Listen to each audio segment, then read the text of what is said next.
Сцената е до болка позната на абсолютно всеки, който е живял в блок. Нали? Часа е някъде към 8 вечерта. Най-неудобното време. Да, точно. Човек так му е приключил с работата, седнал е да вечеря, деня е бил дълъг и изведнъж в коридора се чува онзи специфичен. Леко колеблив, но доста настоятелен звук. Почукването по вратата? Абсолютно. Отваряш и там стои касиерът на входа. В едната ръка държи някаква избеляла, намачкана тетрадка с задраскани суми, а в другата химикал и импровизирана кутия за ресто. И започва онзи неуловък разговор. Буквално. За асансьора, за чистачката. Имате ли да ме развалите 50 лева, че нямам дребни? Този класически сблъсък на прага е, бих казала, може би най-голямата точка на социално триене в една сграда. И в интерес на истината проблемът изобщо не е в самите пари. А в какво? В самия процес ли? Да, проблема е в хаоса. В ипсата на прозрачност и усещането за пълна анархия при управлението на тези общи средства. Години наред хората бяха заложници на тази хартиена тетрадка. И на добрата воля на един съсед, нали така? Точно. Някой, който просто се е нагърбил с неблагодарната задача. Днес в нашия задълбочен анализ ще разнищим точно това. Ще видим как тази намачкана тетрадка окончателно отива в историята. Защото имаме дигитална революция, която се случва. Да, точно пред асансьора. Фокусът ни е платформата PractiFAS или Practical Facility Software. Разглеждахме техническите спецификации, историята на версиите от Apple App Store и Google Play към февруари 2026. И трябва да споменем създателя й, Иво Иванов, известен още като Имаров. И мисията тук е ясна – да се трансформира този хаос в напълно прозрачна, денонощна екосистема. Но нека започнем от основата, защото за да автоматизираш хаоса, първо трябва да наложиш ясни правила. Абсолютно невъзможно е иначе. Алгоритмите изискват ясна структура. И това, което е очарователно тук в архитектурата на PractiFAS, е категоричното разпределяне на ролите. Тоест, разделят хората на нива. Да, системата разделя участниците на 3 дефинирани нива. Първото е управителя. Това е човекът с най-много правомощия, той конфигурира сградата, добавя имоти. Шефа на входа, де-факто. Точно. Второто ниво е касиера. Неговата роля е строго финансова, следи плащанията, отразява ги, управлява потоците към банковите сметки. Ясно. И третото сме ние, обикновените хора. Да, съседите. Техният достъп е чисто информационен. Влизат, за да видят какви са задълженията им и какво е общото състояние на входа. Значи, като се зависля, това е направо умален модел на едно правителство. Доста добро сравнение. Нали? Имаме изпълнителна власт в лицето на домоуправителя, после имаме Министерство на финансите, това е касиера, и накрая са гражданите, които си плащат микроданъците и чакат отчетност. И услуги. Обаче, тук докато четох документацията, се натъкнах на нещо, което ме направи малко скептичен. За достъпа ли? Да. Значи, през мобилните приложения iOS, Android, Huawei, влизането е лесно. Уникален защитен код и готово. Да, доста бързо става. Обаче, ако някой реши да ползва уеб-версията през браузър, системата изисква пълна регистрация. Реални имена, валиден имейл, телефонен номер. А за управители и касиери това е задължително дори за базови права. Не е ли това малко прекалено? В смисъл, да си даваш личните данни, само за да видиш ще се прави ли покриват. На пръв поглед, да, изглежда като ненужно усложнение за нещо битово. Но нека погледнем психологията на това микрообщество. В една такава сграда анонимността всъщност е най-големия враг на доверието. Как така враг? Хората просто искат да платят едни 5 ляда за осветление. Виж сега, когато хората са анонимни, се създава среда за параноя. Човек може да си представи класическото събрание на входа. Някой от задния ред в тъмното вика защо събираме толкова пари, някой краде. Да, класика. Когато няма лице и име зад обвинението или пък зад управлението на парите, конфликтът е неизбежен. Затова дигиталната система трябва да легитимира участниците. Споделянето в веб-версията е доброволно за съседите, според политиката им. Да, видях това в условията. Но това е цената за пълната информационна картина. А пък за управителите и касиерите, задължително е, защото те боравят с чужди пари. Не може касиерът да е просто потребител 45. Трябва да стои с името си, ако нещо изчезне. Има логика, признавам. И като заговорихме за пари, ето тук става наистина интересно. О, да, разплащанията. Документацията показва, че софтуера буквално елиминира човешката грешка, няма обърках колонката, генерират се перфектни разбивки за асансьор, фонд ремонт. Базирани на броя хора алгоритмично. Точно. На методите за плащане направо ме разбиха. Имат Apple Pay за iOS, имат Stripe интеграция за Android. Тоест, инфраструктурата е като на финтех компания. Да. Обаче си мисля, това е супер за някой на 25. Ама какво правим с по-възрастните съседи, които признават само хартията? В източниците видях някакъв КИН номер за EasyPay. Как работи това? Това е, може би, най-елегантният мост между аналоговото и дигиталното. КИН номерът е клиентски идентификационен номер. Като тези за тока и водата. Абсолютно същото. Системата генерира уникален код за сградата. Съседа отива на касата на EasyPay с едно листче, дава банкнотите на касиерката.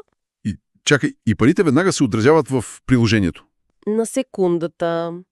Преводът се отразява в дигиталния профил на апартамента и парите влизат в банковата сметка на входа. Без срещи с касиера, без броене на стотинки. Това е гениално. Буквално дигитализираш кеша в реално време. Има и още нещо в спецификациите, което направо не можах да повярвам. За посттерминала ли? Да. Описва се как касиерът може да обикаля с физически посттерминал. В смисъл, чука ти на вратата, ти отваряш и вместо тетрадка ти подава безконтактен терминал. Писука и готово. Точно. И плащането е в софтуера. Това променя всичко. Променя го изцяло, защото премахва най-старото извинение: в момента имам само едри пари, елате утре. Бариерата пада до 0. Плащаш 5 лева за чистачка през Apple Pay или с карта. Усеща се супер естествено вече. Точно така. И между другото, алгоритъмът решава и проблема с рестото. Да. Видях тази логика. Ако дължиш 18 единици, а приведеш 20... Системата не блокира. Да. Тя прихваща 80-те, а останалите 2 остават като маркиран аванс за другия месец. Край на ще ти ги приспадна другия път. Всичко е точно до стотинка. Обаче, като говорим за стотинки, в историята на актуализациите има нещо много странно. В края на 2025 с версия 1.6 всички суми преминават в евро. Големи апдейт. Даде, ама налагането на еврото в такова битово приложение не е ли рецепта за тотален хаос? По-възрастните, които цял живот смятат в левове, изведнъж отварят и виждат нови стойности. Не стават ли повече скандали така? Това е много валидно притеснение. На пръв поглед е смел ход месеци преди реалната икономика да се адаптира. Но ако свържим това с по-голямата картина... Каква е тя? Софтуера реално действа като тренажор за микрообществото. Тренажор за валута? Да. Когато човек види собствените си домашни разходи в евро, тези, които познава до болка, и сметката е ясна, той започва да мисли в евро много по-бързо. Т.е. свиква на дребно. Премахва се страхът от непознатото, защото се прилага върху най-контролируемото ниво входната такса. Така платформата става инструмент за социална адаптация. Много интересна перспектива. Не се бях замислил, че софтуера може да образова. Добре да кажем, че финансите са оправени. Никой не дължи, всичко е в евро и е платено. И какво става тогава с хората? Точно. Гледаме еволюцията до февруари 2026, версия 1.8. Платформата започва да става комуникационен център. Още във версия 1.4 въвеждат директните съобщения. Да, със слайдване наляво за изтриване, като в големите чатове. Това е направо като някаква хиперлокална алтернатива на Фейсбук групите. Само че разликата в мащаба е фундаментална. Мета свързва хора през континенти, а PractiFass свързва хората отвъд стената. Тоест хора, които само са си кимвали в асансьора. Точно така. Сега имат сигурен затворен канал за комуникация. И тук, като споменахме Фейсбук, идва най-големия парадокс. Нещо, което откровенно казано първо ми прозвуча като абсолютна лъжа. За декларациите в магазините ли? Да. В App Store и Google Play разработчикът е сложил етикет Data Not Collected. Не се събират данни и няма споделяне с трети страни. Чакай сега. Всички знаем модела на Мета – масивно изсмукване на данни за реклами. Как приложение, което има трите имена, телефона, етажа, банковите преводи и съобщенията ти. Как твърди пред Apple, че не събира данни?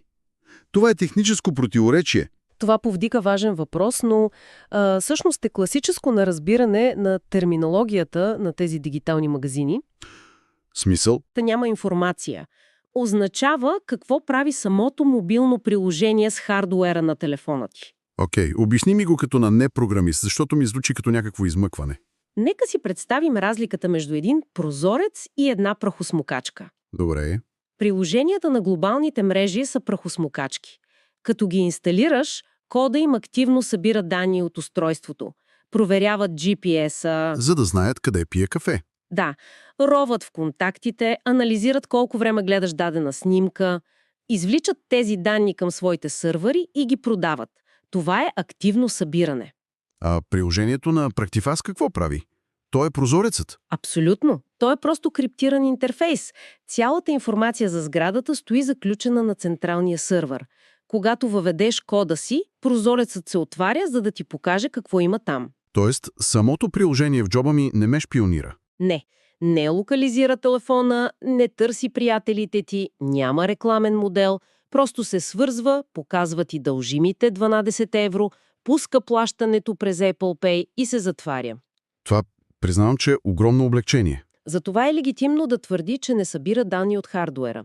Ценността му е в затвореността, не в проследяването. Много е важно това, защото когато става въпрос за дома и парите ти, никой не иска алгоритъм да го профилира, за да му продава телевизори, примерно. Точно така.